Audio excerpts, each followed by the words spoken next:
I believe we have dramatic news in Egypt. Ladies and gentlemen, we got him. Down goes Morsi! Down goes Morsi! The former president of Egypt now, Mohamed Morsi, has been overthrown.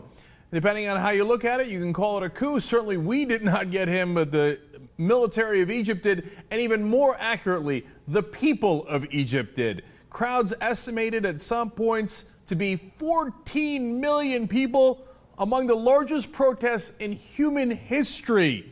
And the military had given a 48-hour ultimatum. Morsi didn't believe him. He was wrong. And then, when he was deposed, we had this moment in Tahrir Square.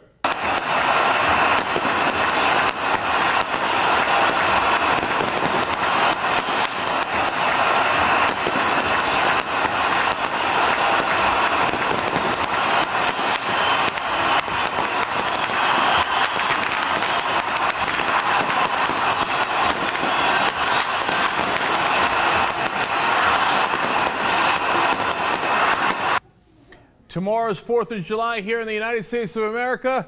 Well, they had 4th of July a little early. 3rd of July in Egypt. That was some real fireworks.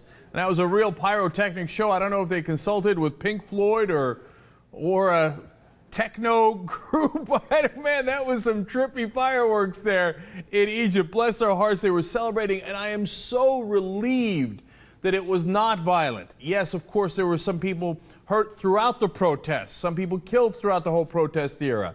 And overall, though, when the coup, if you want to call it that, wound up happening, well, the military was very, very careful about it. Mohamed Morsi now in an undisclosed location. Let me break it down for you in the last hours how this went down. First of all, the anti-Morsi protesters in Tahrir Square were chanting, "Leave, leave, leave, leave." The pro-Morsi protesters were chanting, "Will not happen, will not happen." And then the counter chant was, "Wrong again, Bob, wrong again, Bob." Okay, they didn't chant that, but it turns out they were wrong, the pro-Morsi supporters. Mohamed Badr, who's a spokesman for Tamarod, that's the group representing the young people that were leading this rebellion, said today is the day of decisiveness. And it turns out he was right. Now, the army didn't just do this by themselves. The defense minister, General Abdel Fattah al-Sisi, is of course the person who led this, but he consulted with Mohammed al-Baradei earlier in the day. He's a leading reform advocate, of course, well known internationally. Al-Azhar Sheikh Ahmed al-Tayeb is Egypt's top Muslim cleric. He was also part of the proceedings, and the Coptic leader, Pope Tawadros II, was also consulted. And then they began to take action. First of all, the pro-Morsi supporters were surrounded by the military, and they said, look, if there's violence, the military will have to react significantly. And so far, the reports we're getting here as this is all happening is that there has not been significant violence. Again, a great relief.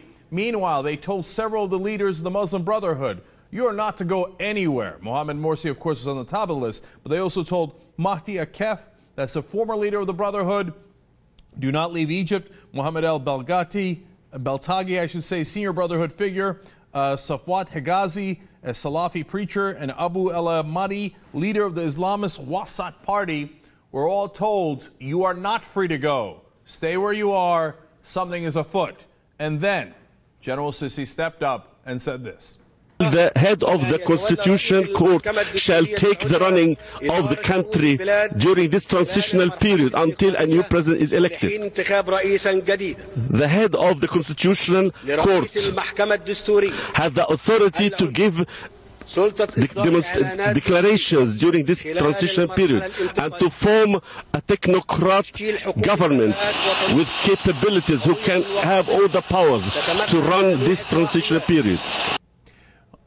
Basically, al-Sisi telling Morsi, let my people go. And then, no, but you know what? Hold! You don't need the American version. Here's the Egyptian version again.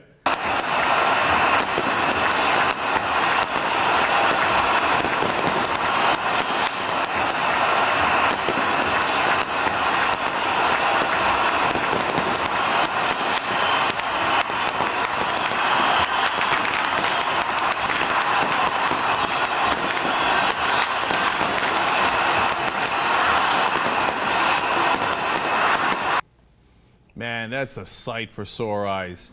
Now that's a protest movement. Now later, I think whenever there's any protest movement anywhere in the world, people will ask, well, is it strong? Is it Egypt strong? Now that was a strong, strong protest movement. In 2.5 years, Egypt does it again. They bring down another government that was not serving the people. Remember, they had changed the constitution and disbanded part of the parliament. Well, now the military has stepped in and said the Islamist amended constitution is gone. The Islamist-led leftover parliament gone. We will have early elections. So that we're going to have an interim government and then elections as soon as possible. So who's the new leader? From that tech show you just saw there, a lot of the techno stuff going on, you'd think maybe it was Mali.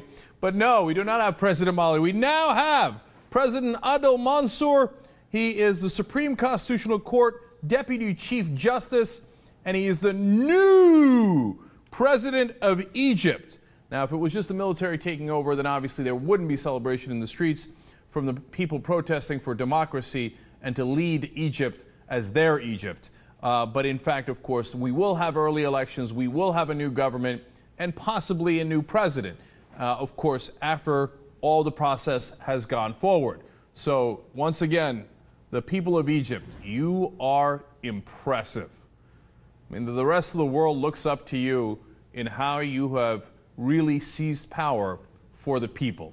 Now, when we think people power going forward, we're going to think Egypt.